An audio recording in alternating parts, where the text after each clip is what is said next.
Hello everybody, it's me and welcome back to another episode of our channel.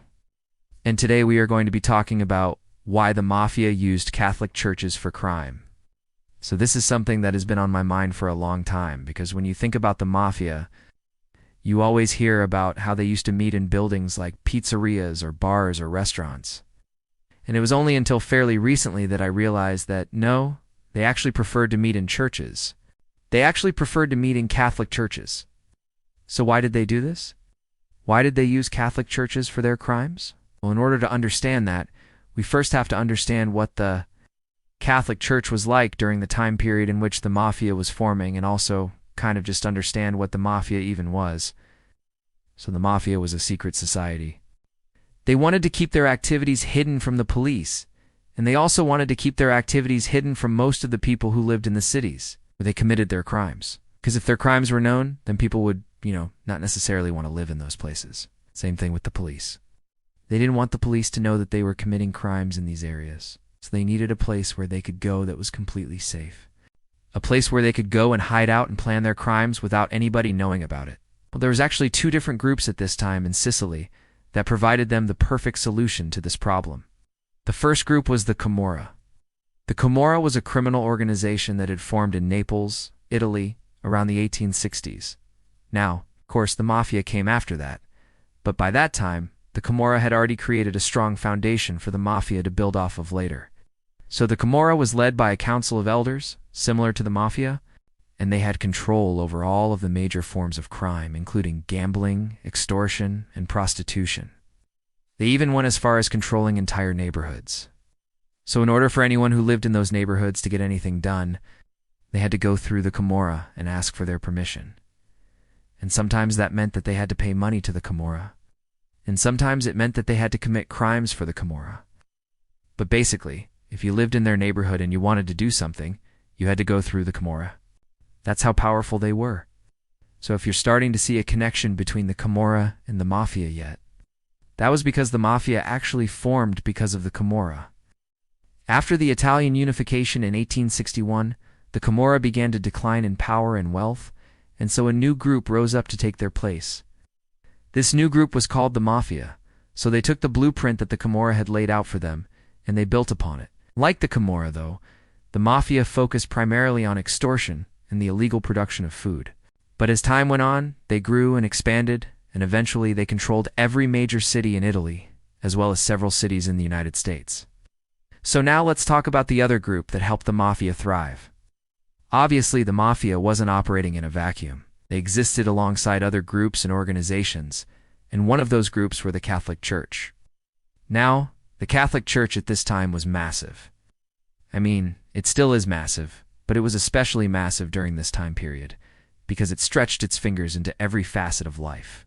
I mean, really, if you wanted to get married, you had to go to the church. If you wanted to have your kids, you had to go to the church. If you wanted to die and go to heaven, you had to go to the church. So yeah, the church pretty much played a role in every aspect of life at this time. This gave them an incredible amount of power over the people who lived in those communities. So of course, they weren't going to use that power to further their own criminal enterprises. Oh no, because that would be wrong. But they did, however, allow criminal organizations such as the Mafia to use their buildings for meetings, because it gave them a level of safety that they couldn't get anywhere else. I mean, think about it. What would the police be doing raiding a church? I mean, even today, you don't hear about cops storming churches and arresting people, although I'm sure it's happened. But you don't hear about it because it's so rare. So obviously, back then, it was even more rare, because churches were seen as sacred places where only God and his followers could tread. And so it was a perfect place for the Mafia to meet, because nobody would suspect a thing. Of course, this caused problems for the church later on because they were directly linked to the Mafia. But they didn't really care at the time, because they didn't really even know what the Mafia was. I mean, they knew that they were criminals, but they didn't know that they were planning to build an empire. They thought that they were just a small-time gang that was operating in the shadows. So it really didn't bother them too much that the Mafia was using their churches for meetings. In fact, it kind of made them seem like they were part of something bigger than themselves. But of course, that would change as time went on, because as the Mafia grew, the church began to lose its power. And so when that happened, they became very worried about the fact that they were being associated with criminals. There are many instances where this happened. For example, there was a man named Ignazio Silvestro. He was a priest who was working in a church in San Giovanni a Tiberio, Rome. He was there in 1927 when a local mafia boss was arrested. And apparently the police found a gun and a few bullets in Father Silvestro's apartment. And so they questioned him about it, and he said that the gun belonged to a friend of his, who had asked him to keep it for safekeeping. But the police didn't believe him. They thought that he was part of the mafia, and so they put him in jail. Of course, Father Silvestro was innocent, but he spent 6 months in jail before he was finally able to prove his innocence. But that's just one example. There were many others. Like, for example, there was a man named Giuseppe Impastato. He was a mafia boss who was living in the town of Sinisi, Italy, and he used a local church as a meeting place for his criminal organization. But one day the police got a tip that he was planning to rob a train that was carrying gold from the Bank of Italy to the airport. So they decided to set up a roadblock and wait for him. But when they searched the church, they didn't find anything. Didn't find any weapons or any evidence that he was planning a robbery, so they let him go.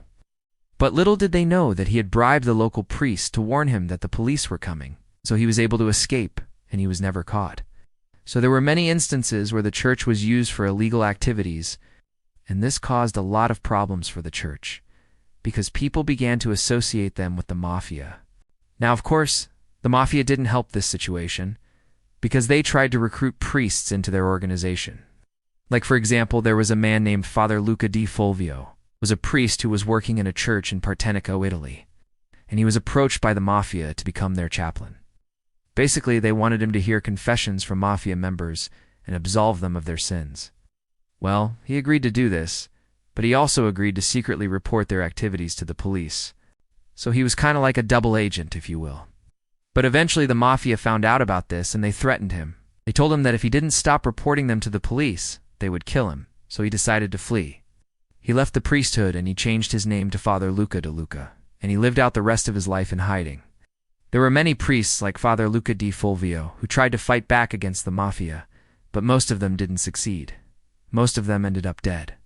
So that's why I wanted to make this video. I wanted to show you why the church was so closely tied to the mafia, and it's because the mafia used the church for their own benefit, used it for protection, for secrecy, and for power. But that's all I have for you today. Thank you guys so much for watching, and I hope you have a wonderful night.